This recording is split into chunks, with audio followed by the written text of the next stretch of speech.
Check it out. Listen up, find out. Hello, this is Matthew Bronson. Conversations with Matthew Bronson here on KUPR 99.9 Placitas, New Mexico. And of course, you can always find these conversations on abqlive.tv. Today, the conversation with Matthew Bronson is with Commissioner James Dominguez, District 1, Bernalillo. Is that correct? Sandoval County. Sandoval County. One of these days I'll figure out where I live, Mr. Dominguez. Well, welcome back. Thank you for inviting me. It's a pleasure to be here. So, you're a busy man. The county's busy. Tell us what's going on. Well, a lot of things are going on right now. Right now, I'm working on a project with Dwight Peterson. He is a resident of Placitas, and we're had some safety concerns about our pipeline that runs through Placitas for coming out of I-25 going east for approximately about 15 miles up. That's an oil pipeline. Well, we have several of them. There's five pipelines there. We have an oil pipeline. We have a jet fuel pipeline running some jet fuel. Our biggest concern right now is that we have an upgrade on, I think it's a Western Refinery upgrade. It went from 500 psi to 800 plus psi. The system is about a 60-year-old system. 60. Okay. So it's getting ready now to have a birthday, so it's 60 years old.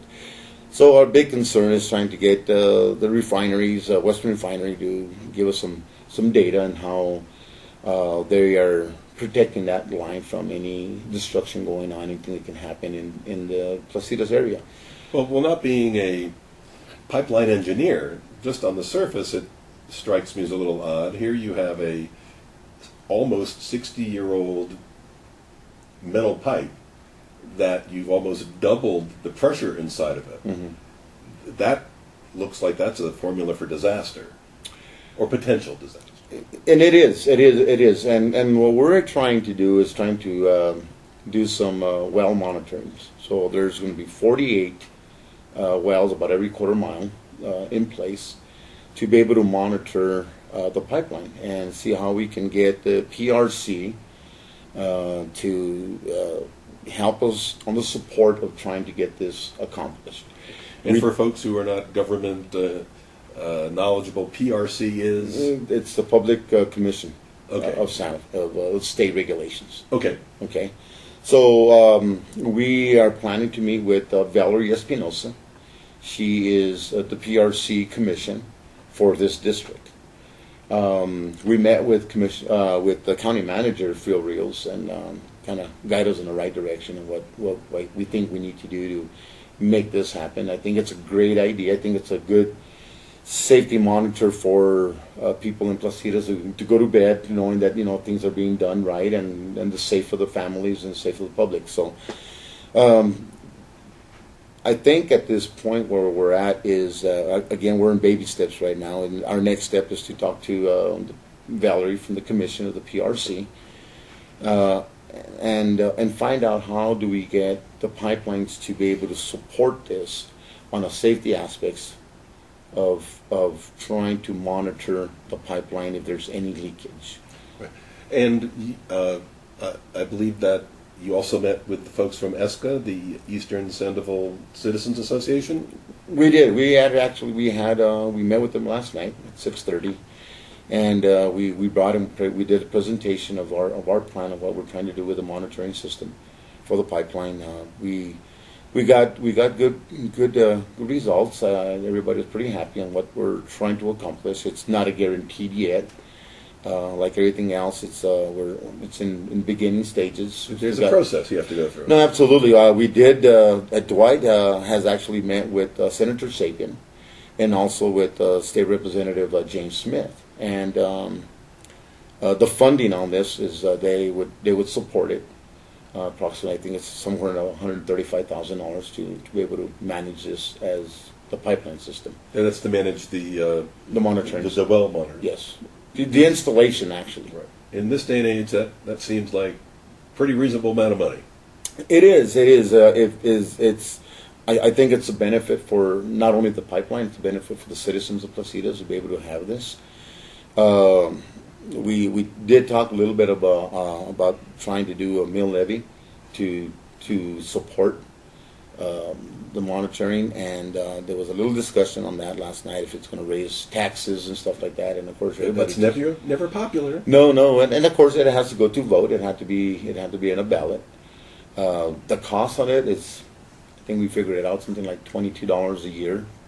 Okay. For Placitas residents, if it happens. Per land. For landowner. Okay. Yes. Per year. I think pretty reasonable to be safe and know what's going on in Placitas, that we care that the public safety is going to happen, and hopefully we can have the pipeline industry to agree. Yeah. Of course, we have BLM land in there also that we need to meet with BLM. We feel really confident that I think the BLM will support us in trying to put these in the easement. Now the pipelines that run through, the 5 that you mentioned, who gets the financial benefit of those pipelines being there? It's the people who are pumping the stuff through there. Oh, absolutely. So just being a citizen, I would say, well, why do I need to pay with higher taxes to make sure that their equipment is working correctly and doesn't harm me? Especially if it is a negligible amount. Right. Isn't that the cost of doing business? Right. Well, and we've had our meetings with the pipeline companies. We've had all the meetings with Western Refinery. We had them with the other companies, and we're trying to get some answers from them, trying to get some data of some sort. How did they were able to increase the pressure? How's that pipeline to be inspected? Right. What's the cathodic of that pipeline? Is it holding? Is the bonding right? They have coal tar and other stuff that all plays into this Right. 60-year-old pipeline. Are these above ground or below ground? No, they're below ground. They're buried down. There's some that are below 4 feet, and there's some that are 3 feet, and there's some that are exposed. So the ones that are more than an inch below ground, pretty hard to tell if there's a leak, unless it's a catastrophic leak. Well, Matt, if there was a leak and it has 800 plus psi, Right. and it's only buried an inch deep or even a foot deep, I couldn't imagine the disaster that would be. I would think I hit oil, I'd be Well, clamping. it would be a mess. Yeah. And we hope that we don't get there. We hope that I think what we're planning to do it. I think it's a great idea. Right. I think it will help us in the future to find out if there's. Let's help. We're trying to help out these oil companies, basically. Right. You know, we want to play the same game. We want to play with you on this. And there's probably some compensation back to the state or the county for use of the land. Mm-hmm. Absolutely. So since you all are being very proactive and want to work together with the pipeline companies to put in monitoring equipment, is there also any kind of emergency preparedness? Like, we have a fire department. We know if there's a fire, the fire department's going to go. If there is one of these leaks, which you're telling me, Commissioner Dominguez, could get kind of ugly, who responds? Well, the pipeline companies, each one of them has a number of who to contact in case something like that happens. I'm not very happy in how they monitor their pipeline. I know they say that they do a lot of flybys. Okay. That's still not satisfying to me. I'd like someone. I know the other companies that are in the natural gas. You know, they walk these systems through inch by inch. Sure. I mean, and these other companies, I would feel that it seems to me it's not all the safety aspects of this. I think it's more about how much can they pump out and how much money they can make. Right. Well, I'm wondering about who the first responders would be. Would they call on the county and the city's fire departments and things like that? Well, and we talked about that. And even if we call our local fire departments here in Placitas or Bernalillo or Algodones, whoever responds first, what really can they do? I don't know what equipment they have for jet fuel leak. Yeah, what can they do other than keep the public safe by keeping everybody away? Other than that, they would have to contact the the pipeline, that own the pipeline, to find out Right. what, what needs to be done. Well, we'll put that on the list of things to fill in the blanks on maybe next time we speak. Absolutely. What are the pipeline emergency responders? Do they have people tagged in the area to come on in? Because it's hundreds of miles of pipeline. Absolutely, absolutely. And last night's meeting they mentioned, I know we have 15 miles of pipeline that runs to Placitas. And they said, well, what if there's another leak somewhere else? Well, I think what we're trying to do here is to make sure to wake people up that if there's pipeline that's running through their neighborhood, maybe we're going to open the door for them and say, hey, if you try this, maybe this will be good for you. Right. So we're trying to do something that I think eventually it's gonna kick on to other communities. It's a big state, and we just can't have these blinders on that it's only Placitas or only the town of Bernalillo. We're all neighbors, and these things will affect all of us. Well, and right now the effect that we have is that those pipelines are getting old. They're 60 years old. Gosh, I hope that nothing ever happens, but I think that we need to have somebody responsible for this, and we're going to do the best we can to be able to get with the pipelines to be responsible for one, but we also need to see we can get some state help from the PRC and have them get involved, and of course trying to involve our county to support this. And I'm sure that the pipelines are rated at a certain life expectancy. I don't know if hopefully it's not 61 years, but if it's 100 years, then the pipeline companies should have a plan that to roll in a new pipeline whenever that time comes. Well, all that was brought up last night, and I know a little bit about pipelines. I was a pipeline inspector for 18 years at the gas company in New Mexico, and I know a little bit about how it works. And pipelines are just like anything else. When you buy a car, it might be the best car you bought, and you can buy the same car, Right. and not just be the horrible, everything wrong with that car when you buy a brand new. Pipelines are the same thing. You can have a pipeline that can be 4 years old and have a lot of effects to it: corrosion effects, bonding effects, coating effects, and it's something that we just can't wait and play around with. I think we need to move on and figure out how we can be a part of this pipeline by keeping the public safe. Right. Very good. So we've got some information, and we have some items on the table to get some more additional information next time we get together, Commissioner Dominguez. And this is Matthew Bronson, Conversations with Matthew Bronson on KUPR 99.9 Placitas, New Mexico. And we're going to move on to, since we've been talking about big industry in our area, you wanted to briefly talk about some of the mining folks. I just want to make it real brief, not take too much of your time or time on what we're going to talk here. But I'd like to actually thank Volcan. I'd like to thank Barbara Goodrich. We've had such a great relationship here so far. They've been so active in trying to help the rural communities, and they have.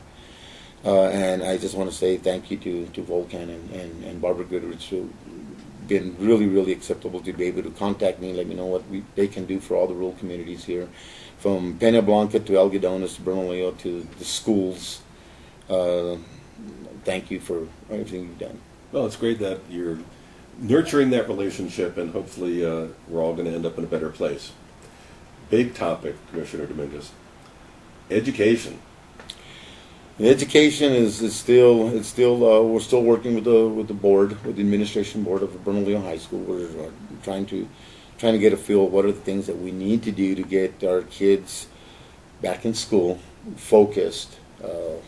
Trying not only the kids, how do we have the parents to be focused? And it's a tough world today. Well, could you kind of capsulize maybe three major issues? Well, I'll throw out three major issues, and you can tell me if I've come even close. It's having the high school age children stay in school, having the high school age children not have babies, and three, having the parents of the high school age children participate in their children's education. Well, all those three are main factors. One of them, we'll start with the second one, what you said about our young youth, Babies having babies. babies having babies. I think it's in education. They have it in education. They know all about it in a very young age. The responsibilities are being a parent is it's not what they know. I don't think there's a 14-year-old in this planet that knows how to be a mother, really to be a mother, and the responsibilities of being a mother. And then again, you have the fathers the same way. They're just not grown up men to be men to have that kind of responsibility. If it were a one or twosie kind of thing, where people accidentally conceive a child, but with all of the, even if you don't learn it in school, or learn it in church, or learn it at home, you've watched enough TV to understand the mechanics of how to get pregnant and how not to get pregnant. So how can so many of these young ladies become pregnant?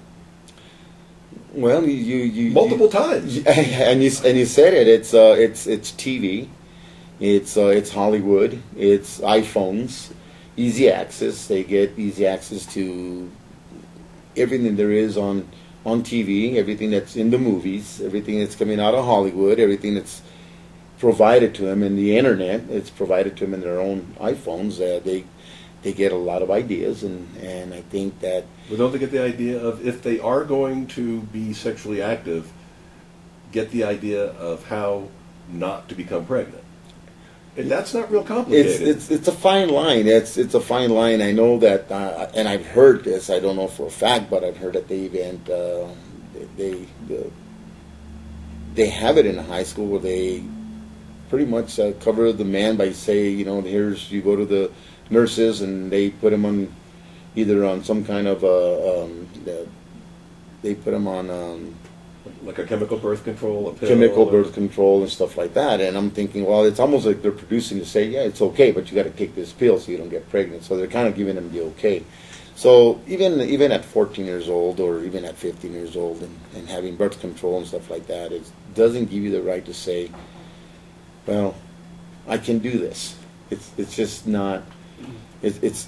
It's okay that if you're being taken care of and you're trying to do that and protect yourself because you're sexually active, but I think being a young woman or even a young man, time will come when it's the right time to be able to do. So then, what is the county or the school district or the Board of Education doing about the specific problem of young ladies? I don't know if we say ladies, young girls getting pregnant. But is there a program in place? Is there a task force? Well, I am trying to set up a meeting with several of the board members to be able to get some more information on what are the things that they're working on to be able to, stop this from happening. I think it's a very scary time of the new generation coming in. It's just I don't see a big plan of mentally being grown up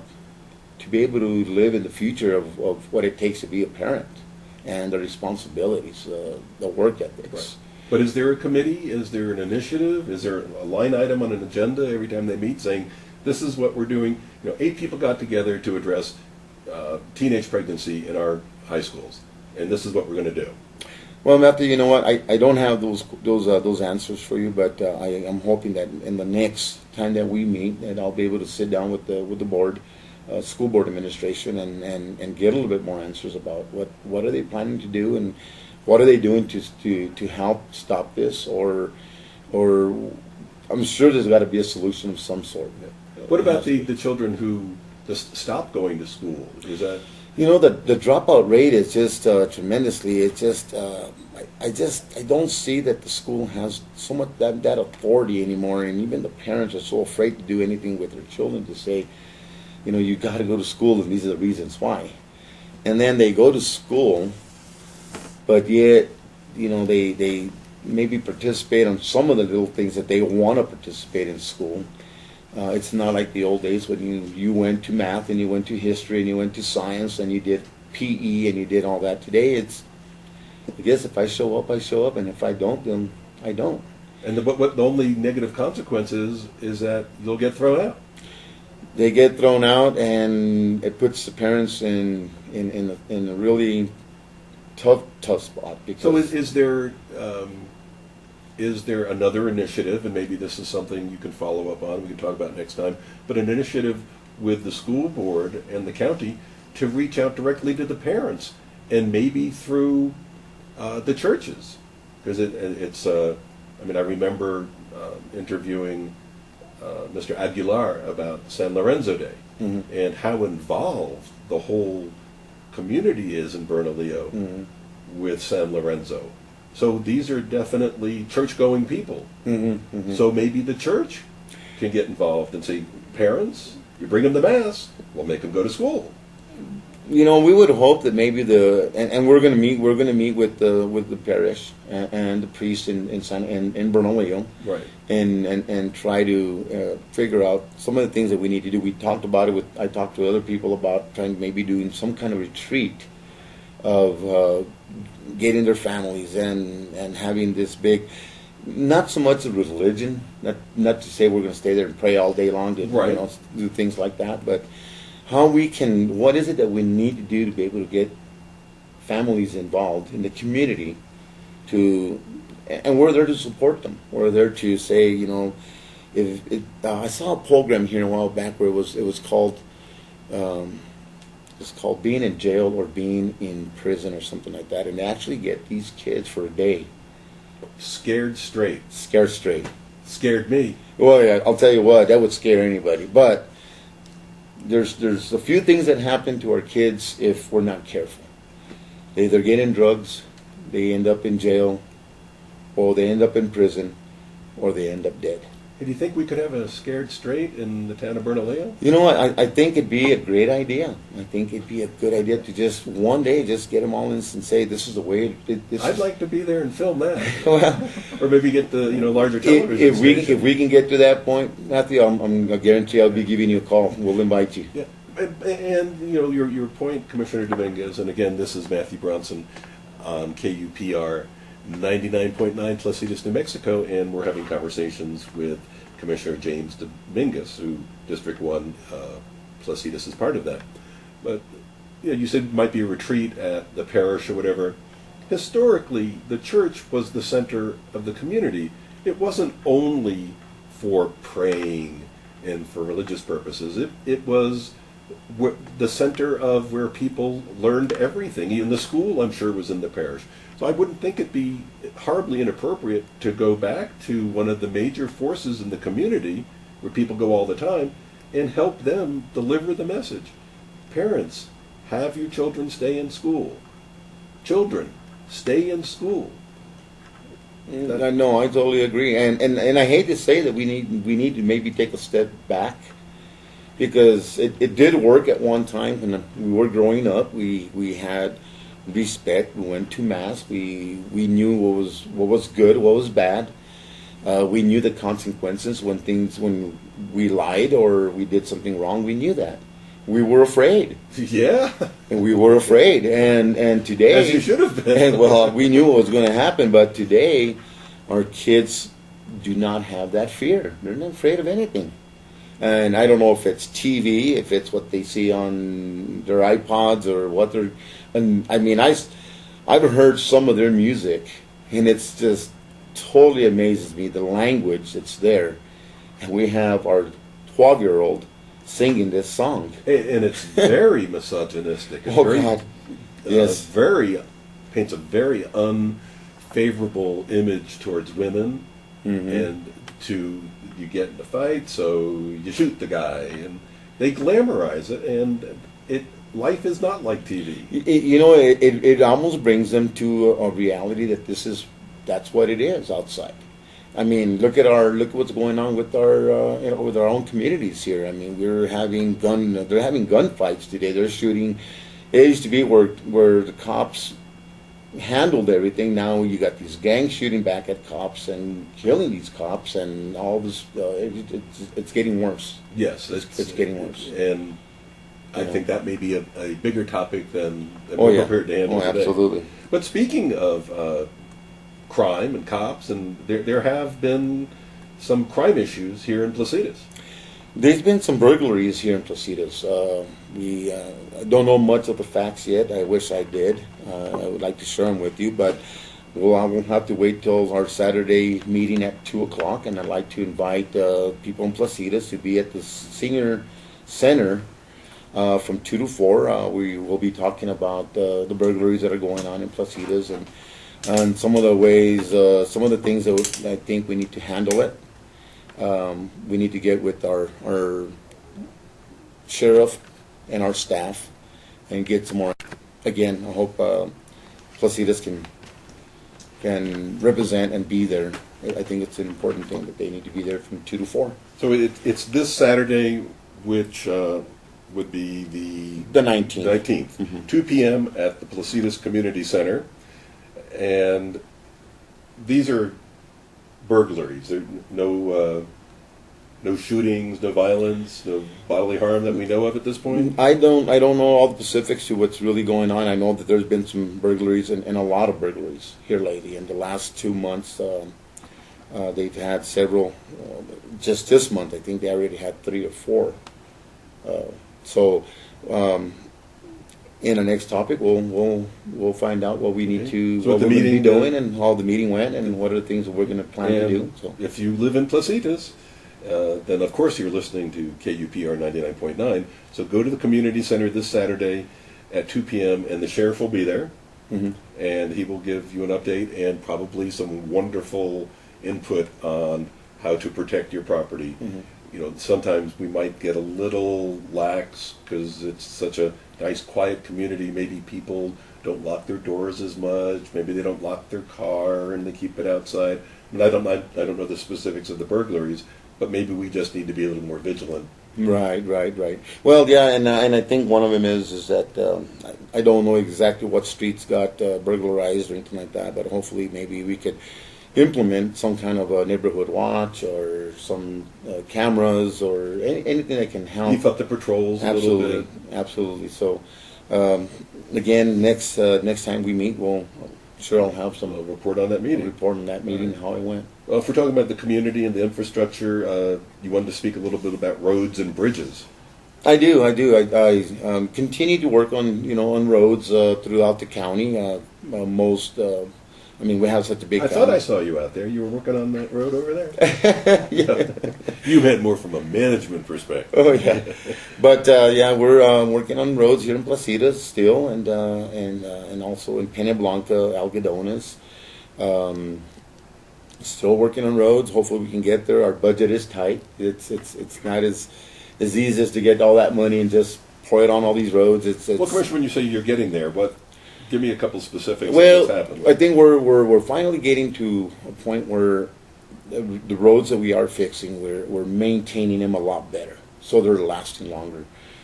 We have some roads that we've come up with some ideas. Our public department, our road department has worked on some. They have a chemical that they put now on these roads when they grade them that sustains and it holds the dirt, so it makes it hard. Right.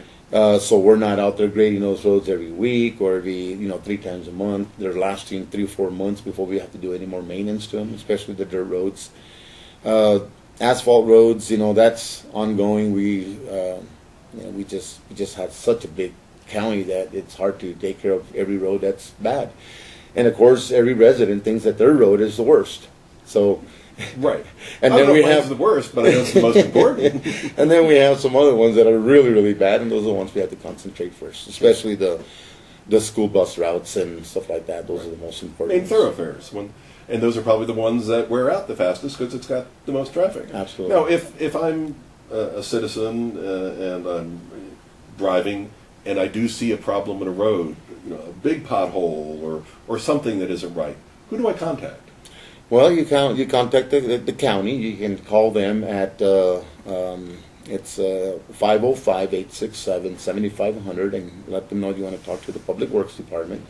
You would probably they would give you our director, which is Tommy Mora, and they'll give you his cell phone, I'm sure, and he's really good about getting the calls back out and looking at the roads. He does a great job. Because there are only so many people in public works and on the city payroll, they may not see all of them, and so it's good to have a lifeline like that. So yeah, absolutely. Don't think that it's going to take care of itself. If you see something, give them a call. Let's give them the number one more time. Well, that number is 505-867-7500. And, if you can't get through for whatever reason, you can always call your commissioner here in this district. You can call me at 505-252-3251. Hopefully not too early or too late. Not after midnight. Not after midnight. Let's wrap it up, Commissioner Dominguez, with there's a meeting about the metro.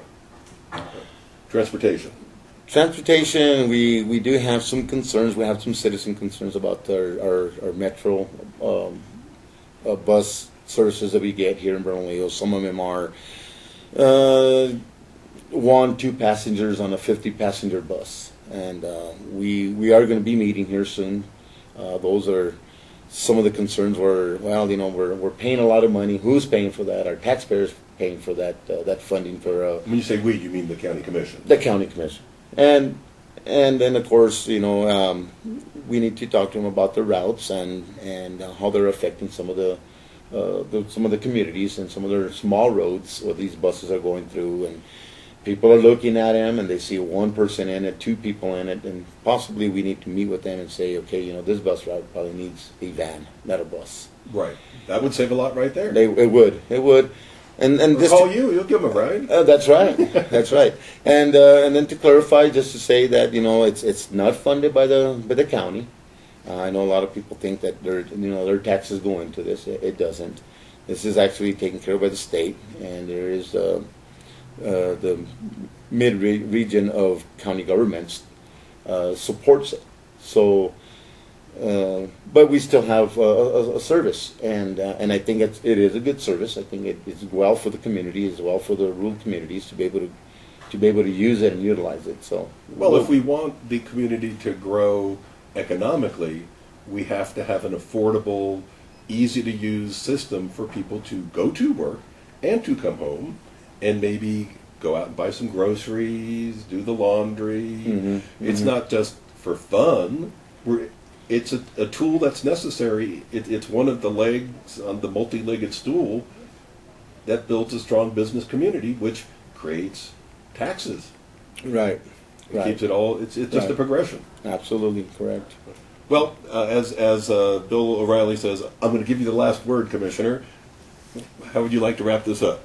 Well, I like to wrap it up by again just let everyone know that if there's any concerns in your streets, in your neighborhood, give me a call at 505-252-3251, or you can email me at jdominguez@sandovalcounty.gov. Or if they would like to tell you something good that they've seen going on, a police officer or anything good, we want to hear good news too. Absolutely. Sure do. Fantastic. Well, Commissioner Dominguez, thank you for taking time out of your obviously very, very busy day to spend time here on KUPR 99.9 Conversations with Matthew Bronson, and always available on the internet at abqlive.tv. And again, thank you. Tune it in, check it out, listen